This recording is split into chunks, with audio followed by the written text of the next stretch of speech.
ahead and start recording that now. And we, on the Zoom platform, we now have to admit people as they come in. So if I look distracted at any point, that's just because I'm letting somebody get into the meeting.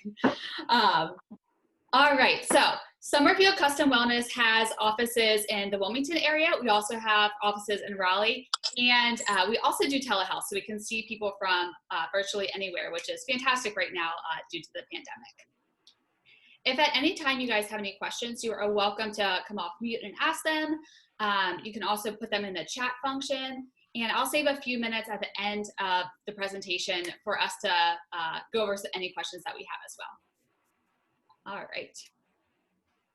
So customization is super important with nutrition because nutrition is not a one-size-fits-all a topic. We all have different food preferences and budgets and family structure and our schedules and our kids' schedules and time availability and all these different things that factor in like what we're going to eat, like what we're going to cook, and what we're going to snack on. So there's lots of different things to go into it. So as I say that, I kind of encourage you to think about how to decide which information is right for you as we go over stuff today. Because what's right for you is not going to be what's right for the person that is virtually next to you right now. All right, so we're also going to talk about snacking or not snacking. Snacks are not mandatory. Some people think they're fantastic, and incorporating them throughout the day is great for some people, but it's not great for everyone. So we'll talk about how to kind of figure out whether or not it's right for you. Another topic that's actually a really big one that we're going to talk about is whether or not we're actually hungry or if we're getting in these patterns of mindless eating. And we'll also review how to pick out balanced snacks and what balanced even means. And I'll also share some of my favorite dietitian approved snacks that are helpful to have on hand.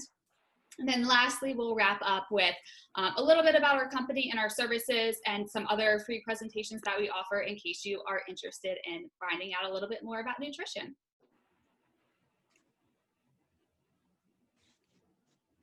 So trying to decide whether or not we should snack or not.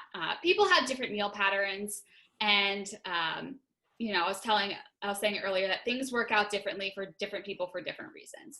We might choose 3 square meals per day because it works well with our work schedule, or we might do something like 6 small meals a day because we have like our kids in a bunch of different activities, and that just works out better for your schedule.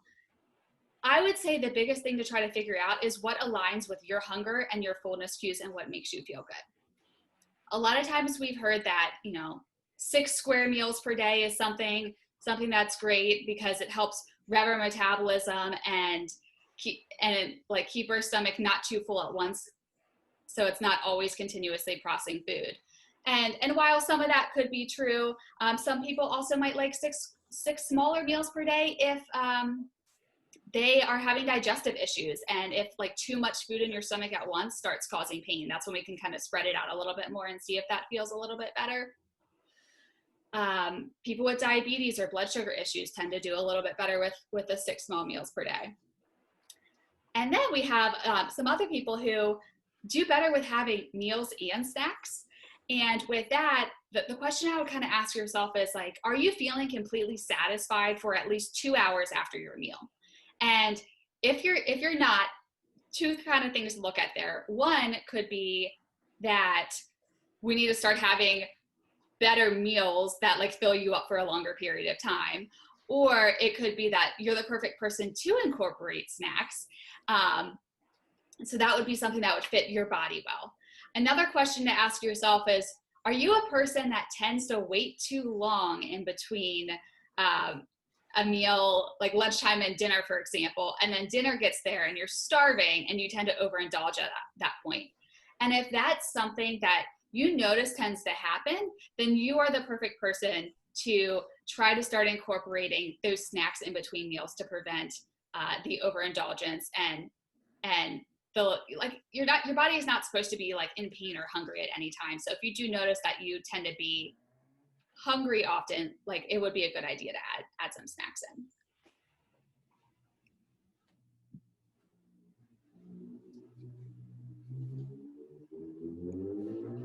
All right, so our hunger versus our mindless eating. This is where we're going to go over those strategies for keeping ourselves in check with our intentions. This is where we figure out, are we snacking because we are genuinely hungry, or are we bored or annoyed or frustrated, or did we just get like an email from a boss that made us not feel great, or did we watch something on the news that made us feel sad? So there are many different reasons that we eat when we're not hungry, and those are often tied to our emotions as well as our environment. So one of the biggest things that I hear is the office break room. Now, right now, a lot of people are probably working from home, so it could also be your kitchen break room, or there's always some kind of birthday or celebration. So there's often like break room donuts or break room cookies, or maybe one of your family members just had a birthday and you've had cake laying around the house that's sitting on the counter, and you're faced with these temptations a lot. And it's not that any of these foods are bad foods or that we shouldn't have them, but we could be cruising through our day not wanting or needing to have them. And then suddenly we walk into our kitchen or our break room and we see them lying on the counter, and we're like, hey, I love cookies, and like, I want that right now. And that's something that it's not related to hunger. It's just our natural response from our brain. Our brain sees the sugar and wants it, and then we end up going for it. So what we need to do in these moments is ask yourself, like, what do I need? And then try to decide if it's food that you need or if it's something else that your body is trying to tell you. For example, if you're experiencing stress or anxiety or any kind of sadness, sometimes we gravitate towards food because the sugar makes us feel happy. But in that situation, sometimes we could do other things that would satisfy that same need, like calling a friend or a family member and talking with them, or going and getting a hug from somebody, or going for a walk and just clearing your mind. So basically the best rule of thumb is not to ignore these feelings that you have, but try to act on them in some way other than food, like putting one step in between you and the food, essentially. So if you crave the food, acknowledge that you're craving it, but try going for a walk. And if you get back from your walk and you still want it, then it's like, okay, then maybe I really was hungry and I did want that. That kind of moves on to the last one on this slide too, which is moving to a different location or taking that real break. The next one that we're going to go over that's really important is that we can only accurately gauge hunger when we're hydrated. So when we're dehydrated, our body actually sends a thirst cue that feels a lot like hunger. So we might think that we're hungry, but in fact, it's just that we're thirsty. There are a bunch of different recommendations for how much water we should have, and that is honestly customized to each person a little bit. But a general rule of thumb to kind of keep in mind is that the minimum amount of water that our body needs is 64 ounces. And that is our standard, like 8 of our 8-ounce glasses per day. So that would be one big area that I would kind of check in with yourself. It's like, if you're feeling super snacky all the time or hungry all the time, and you're not up to that 64 ounces, I would start there to see if that helps. Now, the next one I'm going to talk about sounds a little bit funny. Only eat when you're eating.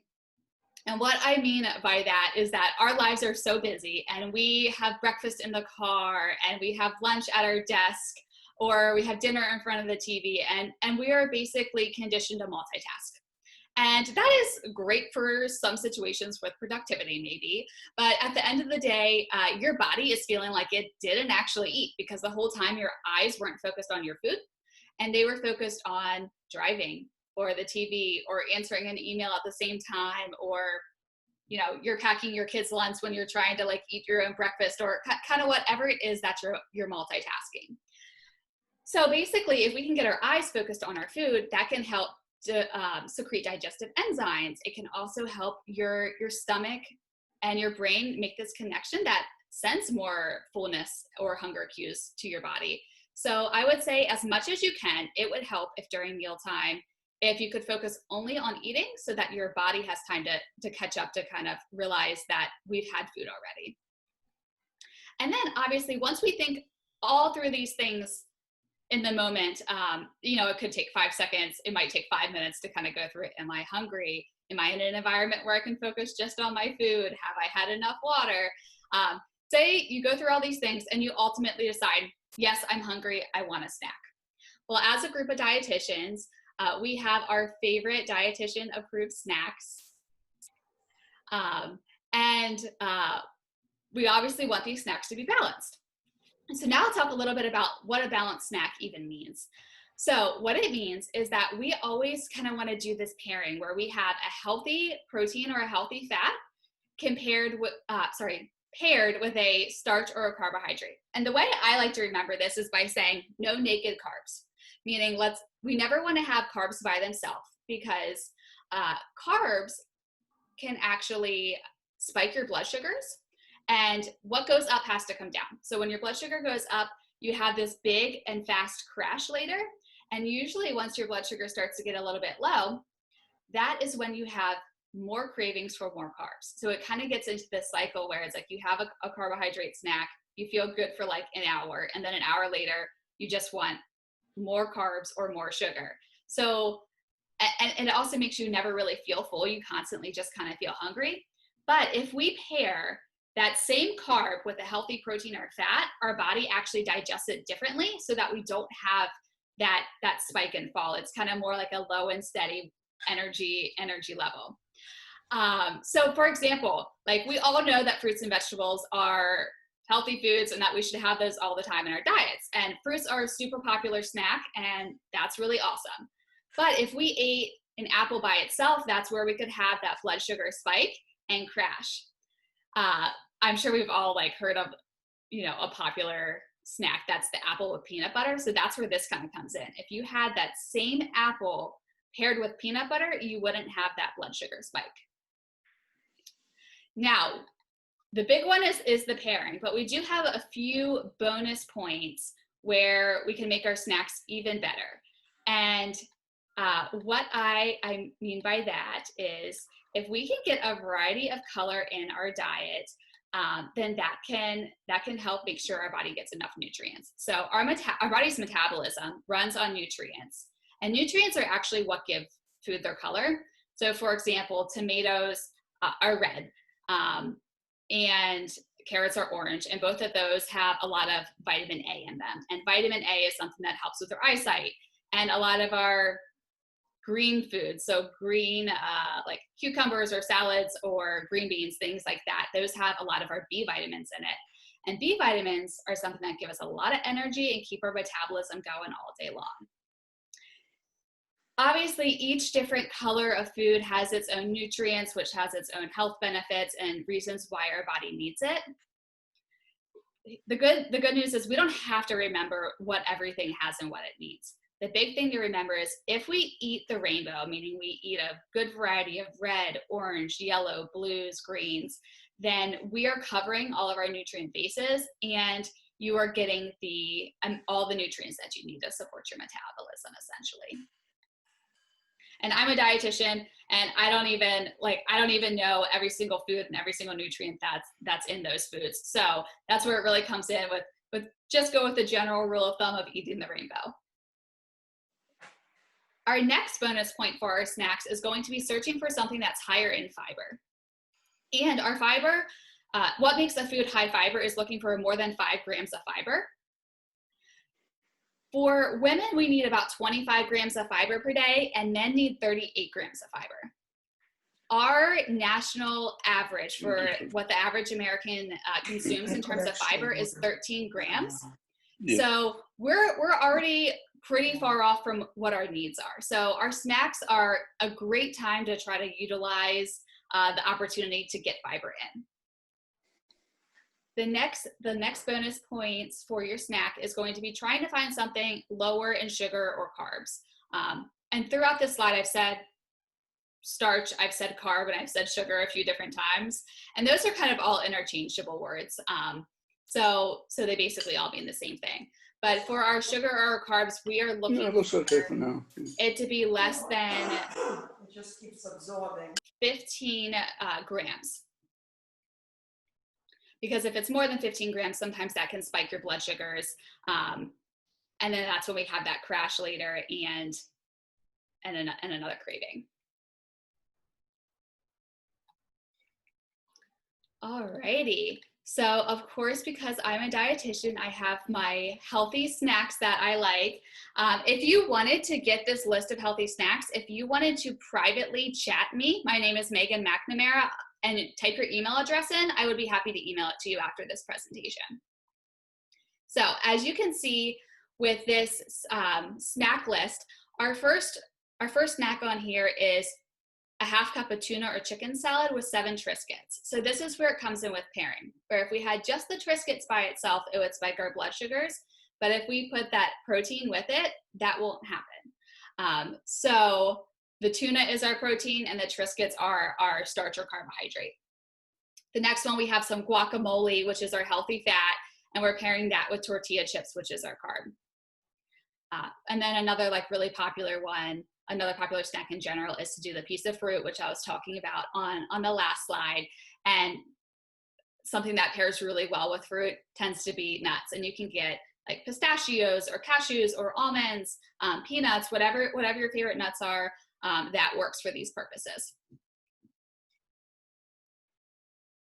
All right, so you might have decided that you're a person that likes to snack and they're helpful for you and you want to keep them on hand. But we all know that life gets in the way, and sometimes you end up with not having a snack. Maybe you packed it and you left it in your car and it's a July day in North Carolina and now your chicken salad or your tuna salad is not going to work for you. We always need to have that backup plan. And some of the best backup plans that are shelf stable or kind of prepackaged are getting trail mix or nuts. Blue Diamond sells like these little packs of almonds that are like already pre-portioned into one serving that are super helpful. You can get bags of roasted chickpeas or dried edamame that can work really well, that you can leave in your work desk or in your car. One of the biggest popular things is to get like a bar. And some of the best bars nutrition-wise out there are the RX bar, the Kind bar, or the Lara bar. If you are in a place where you have access to a refrigerator, like you're going to work and you can leave stuff in there, it's a great idea to get some of the little single serving of hummus or guacamole. They usually come in like a container about that big. And those stay, like as long as you haven't opened them yet, they stay good for a pretty long time. Or peanut butter can come in like a little prepackaged amount too. So that can be good to have on hand. And so that way you can kind of bring fresh fruit in and eat peanut butter with that. There's also tuna packets where you can add water to them and mix them up.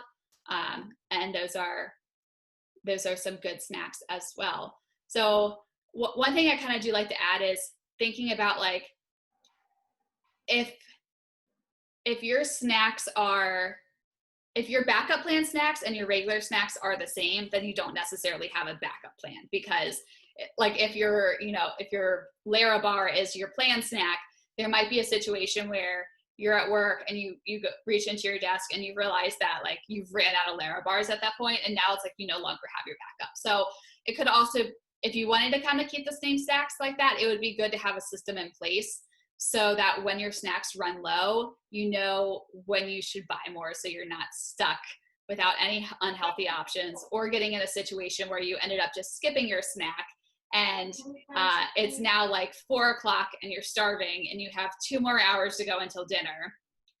And by the time dinner rolls around, you're so hangry at that point that we tend to make a choice that wasn't our original plan, where we tend to pick up food on our way home, or we might plan the same meal, but we end up eating way more of it than we necessarily should or intended to.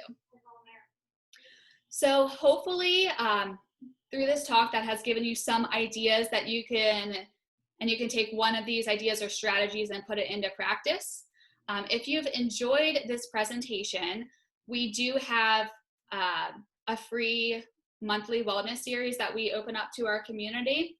This coming week is our October one, and it's on the seasonal favorites and fall produce. And each month we have a different topic. If you're interested in joining, I will drop in the comments section right now the link to sign up.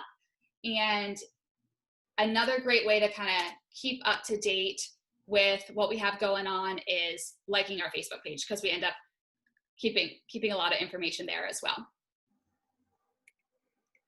All right, and then Summerfield Custom Wellness as a practice. As I mentioned earlier, we have offices in Wilmington. We also have a Raleigh office, and we are virtual through telehealth right now. So it's on the Zoom platform, just like we're doing right now.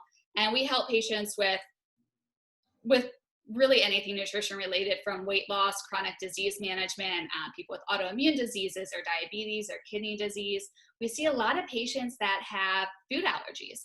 Sometimes people know the food allergy and need help managing it. Other times people come in and they say that my stomach hurts, I have constipation or diarrhea, and they don't know what's causing it. So sometimes it can take a while to kind of figure out what those are. And then people with certain diet types, like vegetarian diets, vegan diets. And the great thing about nutrition is that many health plans cover nutrition services with little or no out-of-pocket costs, frequently without a copay at all. And we are in network with Blue Cross Blue Shield, Aetna, United Healthcare, and Cigna. So if you were interested in finding more about nutrition or you had any questions, here is our contact information. And that wraps up for today. So I would love to hear your questions, or if you guys had anything you wanted to chat about.